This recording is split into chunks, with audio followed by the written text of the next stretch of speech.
తిట్టకపోతే మీరు చాలా హర్షమేతాబ్. ఇంకా ఛానల్స్ బాగా మారుస్తాను, పిల్లల్ని బాగా ఏడిపించేస్తాను. అందుకు బాగా బుద్ధి లేదు నీకు, అసలు ఎప్పుడు పిల్లల్ని ఏడిపిస్తూనే ఉంటావు అని okay, very good sister. Mike తీసేసుకోండి అర్జెంట్గా. ఆమెను ఎందుకు తిట్టారు బుద్ధి లేని దాని?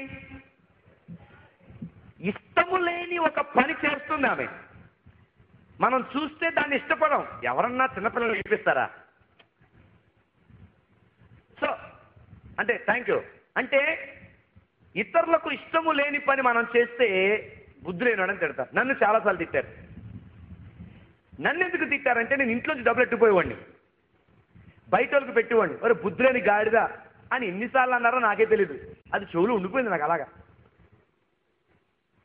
మా నాన్న ఒక అన్నాడు, నువ్వు దున్నపోతురా, నువ్వు మనిషివి కాదురా అని మీద ఉమ్మేసి నువ్వు బతకడం ఎందుకురా, చచ్చిపోరా అని అన్నాడు మా నాన్న, నన్ను కన్నా తండ్రి. ఎందుకంటే అంత బుద్ధిగా ఉండిపోండి నేను.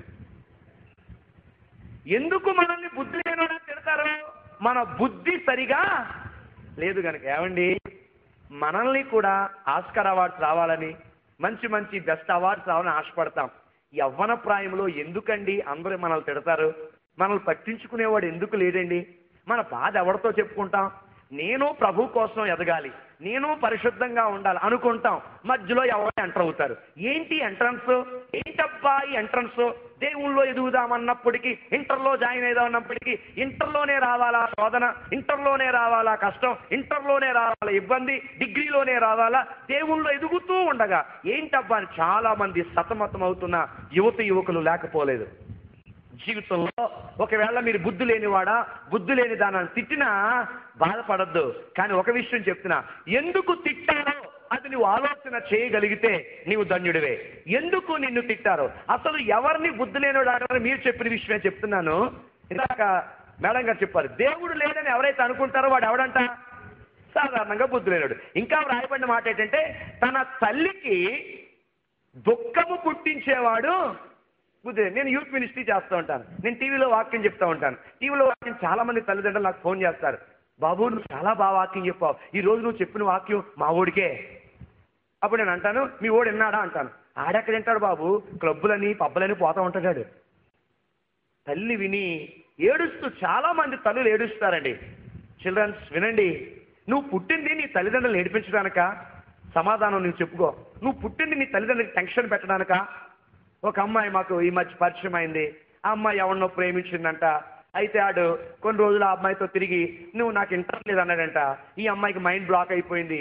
ఎంబీబీఎస్ చదివితే మైండ్ బ్లాక్ అయిపోయింది. అయ్యో ఇంట్రెస్ట్ లేదు అంటున్నాడు అని ఆ అమ్మాయి వల్ల తన తండ్రికి నిద్ర లేదు, తల్లికి నిద్ర లేదు, తన కుటుంబీకులకి నిద్ర లేదు, తన బంధువులకి నిద్ర లేదు.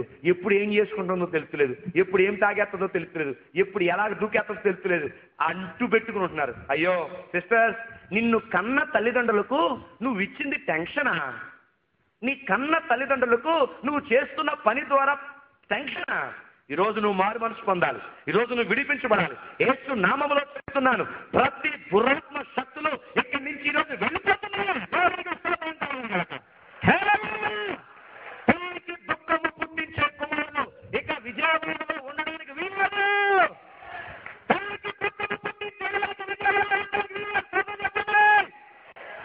ఆ ఉద్యమం ఎక్కడి నుంచి స్టార్ట్ అవుద్ది? ఎవడ్రా తల్లికి దుఃఖం పుట్టింది? ఎవడ్రాడు? ఎవడో కోసం చూడద్దు, నీ కోసం నువ్వు చూడు. మార్పు నీలో నుండి ప్రారంభం కావాలి, విశ్వం నీలో నుండి ప్రారంభం కావాలి. విజయవాడలో యూత్ ఫెస్టివల్కి వెళ్ళాడు నా కొడుకు, నా కూతురు. వాళ్ళ జీవితంలో మార్పు వచ్చింది, ఇంటిలో మార్పు వచ్చింది, వాడి ప్రవర్తనలో మార్పు వచ్చింది. ప్రభువునికి వందనాలని నీ తల్లి మోకరించి నీ పట్ల నీ దేవునికి కృతజ్ఞతలు చెల్లించే రోజు. ఆ రోజు రావాలంటే ఉద్యమం ఎక్కడి నుంచి స్టార్ట్ అవ్వాలి చెప్పండి? ఇలా తన్నుకుని చెప్పండి, ఎక్కడి నుంచి స్టార్ట్ అవ్వాలి? ఎక్కడి నుంచి స్టార్ట్ అవ్వాలి? అందరూ చెప్పండి అలాగా. బట్నేలతో గుద్దుకోండి హృదయాన్ని. ఎక్కడి నుంచి అమ్మా? తల్లికి దుఃఖము పుట్టించేవాడు ఒక మనిషేనా అంటాడు. మనకు మంట ఎక్కిపోద్ది. మనిషి కాదా? మేము ఏదో చిన్న తప్పు చేసేవాడు మనిషి కాదా? మనిషి కాదండి. అరే ఈయన ఆడా మొగ అయినా గమలేదు. సినిమాలో మధ్యలో ఎత్తి ఊరుకుంటారండి చెప్పండి. మరి మీరు ఎందుకు ఊరుకుంటున్నారు? కూర్చో కూర్చో కూర్చో అయిపోతుంది. వెళ్ళిపో, ఇంకెవరో లెక్కకూడదు, లెగితే ఇప్పుడు లేచిపోండి, నాది ఇంకా 30 నిమిషాలు ఉంటుంది. Okay, are you ready? కదలద్దు, కబడ్దార్. తల్లికి దుఃఖం పుట్టించినోడు ఒక మనిషి అని రా, తిట్టేడు ఈజీయే, పడినోడు తెలుస్తుంది ఎంత కష్టమో. మనల్నే తిడతారు, నీ తల్లికి నువ్వు దుఃఖం పుట్టిస్తే నువ్వు బుద్ధిహీనుడు అంటారు ప్రజలు. ఇంకేటట సామెతలు 15:2, తన నోట మూఢవాక్యాలు కొమ్మరించేవాడు. ఆడు ఏం మాట్లాడతాడు ఆడికే. మొన్న ఒకడు అన్నాడు, ఒరే మా బాబురావు వచ్చేస్తున్నాడు అన్నాడు. బాబురావు అంటే వాళ్ళ నాన్న పేరు అనుకున్నాను, నాన్న పేరు కాదట, బాబు బాబు బాబు అంటారు కదా, బాబురావు అంట.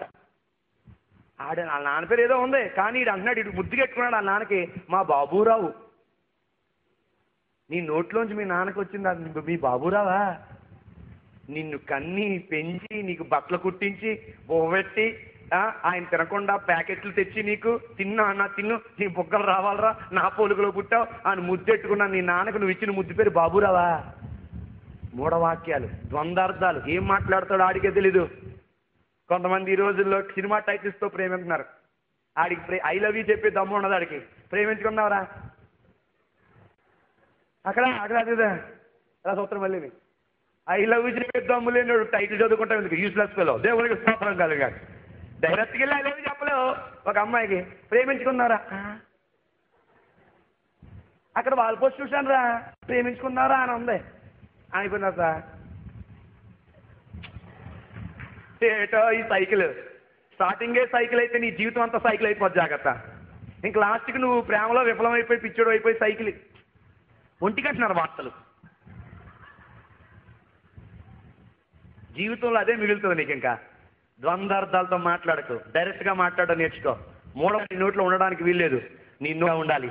నా యేసు నీ కోసం రక్తం కార్చింది నీ నోరు పవిత్రంగా చేయడానికి. దేవునికి స్తోత్రం కలిగిన గాక. నీ శిరస్సు నుండి పాదం వరకు క్రీస్తు రక్తంలో కడగబడాలి. సంతోషంలో గట్టిగా చెప్పాలా ఒకసారి. ఇంకెవడంట బుద్ధి లేనోడు, మూర్ఖంగా ఉంటాడట. ఒరే మార్కెట్కి వెళ్ళరా, వెళ్ళాం. ఎందుకు వెళ్ళరా? ఇక్కడ ఎగ్జామ్స్, ఇక్కడ వెళ్ళరు, ఇక్కడ ఈ ఎగ్జామ్స్ అని తల్లిదండ్రులు తెలియదండి. నీ క్యారేజ్ ఎత్తుకాడా? మార్కెట్కి వెళ్ళరు, ఇక్కడ ఎగ్జామ్స్. 150,000 మంది ఫెయిల్ అయిపోయారు. ఇది పాస్ అయినట్టు ఫీలింగ్. ఇడు మొన్న చాలా సంతోషంగా వచ్చాడు. ఏంటో అంత సంతోషంగా ఉన్నాను, ఫిజిక్స్ ఉండిపోయిందని అన్నాడు. అదేంటో అంత సంతోషంగా చెప్తున్నావు? నేనే కాదండి, 150,000 మంది ఉండిపోయారు, 150,000 మంది అంటే ఇది ఎంత ఫీలింగ్ అండి వీడికి. నాతో ఫెయిల్ అయినోడు ఎంతమంది ఉన్నారు స్టేట్లో? పనికిమాల పనులు చేసినోడితో స్నేహం చేసి ఫీల్ అయిపోవద్దు. పాస్ అయ్యి 150,000 మంది ఫెయిల్ అయిపోతే నేను పాస్ అయిన డప్పు కొట్టుకో, వినడానికి సిద్ధంగా ఉన్నావు. మూర్ఖంగా ఉంటాడు వాడు. ఏం మాట్లాడతాడో వాడికి తెలీదు, ఏం చూస్తాడో వాడికి తెలీదు. ఒరే లెఫ్ట్ వెళ్ళొద్దంటే లెఫ్ట్ వెళ్తాడు.